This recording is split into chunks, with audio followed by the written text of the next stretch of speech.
اللهم صل على محمد وعلى آل محمد كما صليت على إبراهيم وعلى آل إبراهيم وبارك على محمد وعلى آل محمد كما باركت على إبراهيم وعلى آل إبراهيم في العالمين إنك حميد مجيد. Assalamualaikum, saya Idi. Jangan lupa like, subscribe dan komen. Cerita seram dan misteri. Kau nak ambil mod ni, ambillah. Aku nak orang dalam bot ni, pulangkan mereka. Cerita ini diceritakan kembali oleh Pak Itam, seorang nelayan di Pakar, Terengganu. Siapa suka mencandat sotong? Sebelum ini, bila tiba musim mencandat, itu masa rezeki saya murah sebab ketika itu ramai yang akan menghubungi saya untuk menyewa bot. Bot saya tidaklah begitu besar, hanya mampu memuatkan lebih kurang 10 orang. Saya ingat lagi satu kisah 5 tahun lalu semasa musim mencandat sotong. Saya terima tempahan bot untuk membawa 6 orang penumpang, 5 lelaki dan seorang perempuan. Mereka semua teman sepejabat di sebuah jabatan kerajaan. Lebih kurang jam 5 petang, kami bertolak dari jeti untuk ke tempat mencandat sotong. Cuaca petang itu agak baik. Ombak tidak besar, air hanya berkucah kecil. Sebaik mentari melabuh tirai, bermulalah pesta menangkap sotong. Lampu yang terang disuluh ke dalam air, umpan siap dilempar. Tidak sampai 5 minit, umpan salah seorang daripada mereka sudah mengena. Lepas itu, seorang demi seorang mengena umpannya. Malam itu rezeki mereka agak baik.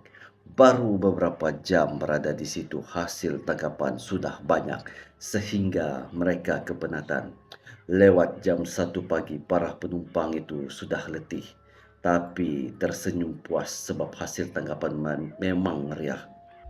Penuh tong. Kalau dihitung lebih kurang daripada 50 kilogram. Saya pun pelik juga. Biasa kalau saya keluar bawa orang mencandat, tak pernah sebegini banyak hasilnya. Salah seorang daripada mereka kemudian mengarahkan saya membawa mereka pulang. Kami nak balik, dah penat sangat ni. Hasil tangkapan pun banyak sangat malam ini, ujar ketua mereka. Saya hanya menurut dan membawa mereka pulang ke jeti. Dalam perjalanan laut tenang, angin juga tidak terlalu kuat. Apabila sampai di beting masuk pertemuan antara air laut dan juga air kuala, dengan tiba-tiba satu ombak yang agak kuat menghempas bot kami. Hanya sekali hempasan, bot saya terbalik. Jarak beting itu dengan darat lebih kurang 1 kilometer. Apabila kami tercampak ke dalam air, saya mula panik.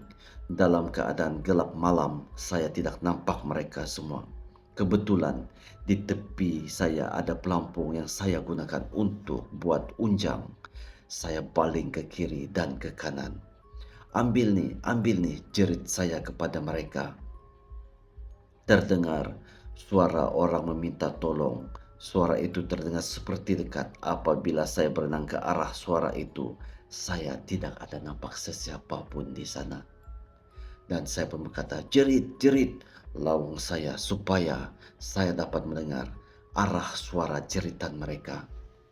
Tapi waktu itu saya langsung tidak mendengar suara mereka lagi.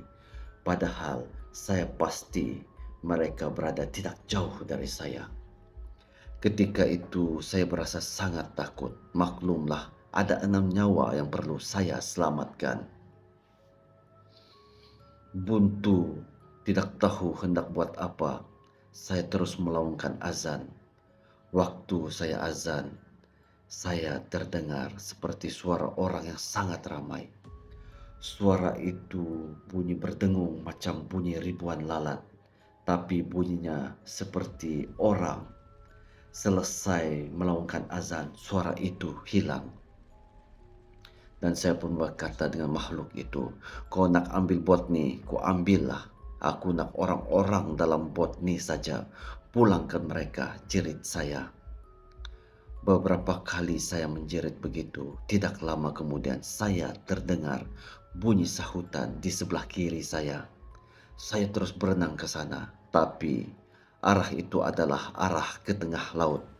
Cepat saya berpatah balik. Dalam keadaan kalut, saya tidak putus menyebut Allah. Rupanya suara itu adalah suara benda lain. Suara yang coba untuk mengajak saya ke tengah laut. Dalam kepekatan malam, saya nampak sepasang tangan terkapai-kapai. Saya terus berenang ke arahnya. Sampai dekat baru saya terdengar suara meminta tolong. Padahal jarak saya dengannya tidak sampai 20 meter. Mengapa saya tidak dengar ceritanya? Saya terus menarik penumpang pertama dan membawa ke darat. Selepas itu saya berenang semula ke arah bot. Saya sendiri tidak tahu dari mana saya dapat kekuatan itu. Penumpang kedua, ketiga, dan keempat senang saya jumpa.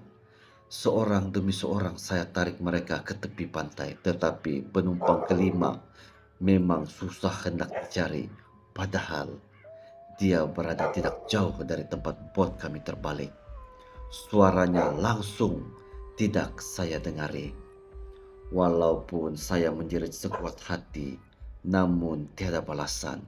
Saya semakin risau. Sudah hampir sejam lebih mereka dalam air. 2 orang lagi saya masih belum jumpa. Dalam kesamaran malam, tiba-tiba saya ternampak satu lembaga hitam yang sangat besar, seperti sedang duduk di dalam air. Jarak lembaga itu dengan saya hanya beberapa meter sahaja, sangat dekat. Lembaga itu memandang saya. Waktu itu saya tidak ada sedikit pun perasaan takut. Apa yang saya risau adalah 2 lagi nyawa yang perlu saya selamatkan. Lagi jerkah saya. Lembaga itu terus pergi. Ia berlalu seolah-olah seperti angin hitam yang pekat. Selepas ia pergi, baru saya ternampak penumpang kelima yang berada hanya beberapa meter di depan saya. Saya terus mendapatkan penumpang itu. Waktu itu hanya Allah yang tahu betapa sukarnya hati saya dan susahnya hati saya. Allah hantarkan bantuan kepada saya. Kebetulan ada 3 buah bot lalu di kawasan itu. Saya menjerit meminta tolong bantuan mereka untuk mencari penumpang ke-6. Saya terus membawa penumpang kelima ke tepi. Tidak sampai 5 menit. Penumpang terakhir pula dijumpai. Alhamdulillah, semuanya selamat. Perasaan saya waktu itu hanya Allah saja yang mengetahui. Saya langsung tidak hiraukan diri sendiri. Saya risau hanya 6 nyawa yang saya bawa itu. Setelah naik ke darat, paha sebelah kanan saya terasa sangat sakit. Setelah dilihat terdapat kesan lebam yang teruk di situ. Saya tidak pasti ia terkena apa, tapi saya bersyukur kerana semua penumpang saya selamat. Saya teringat pesan orang tua-tua dahulu. Kata mereka, laut boleh dijadikan tempat untuk mencari rezeki.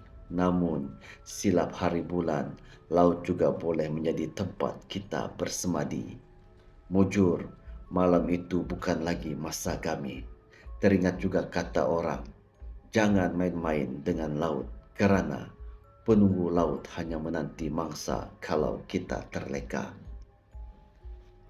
Selepas kejadian itu, saya tidak lagi menerima tempahan sewa bot untuk mencandat sotong. Sampai ke hari ini, ya, saya trauma selepas kejadian itu. Saya sering. Jangan biarkan diri Anda diselubungi misteri. Teruskan. Assalamualaikum. Sampai di sini. Terima kasih.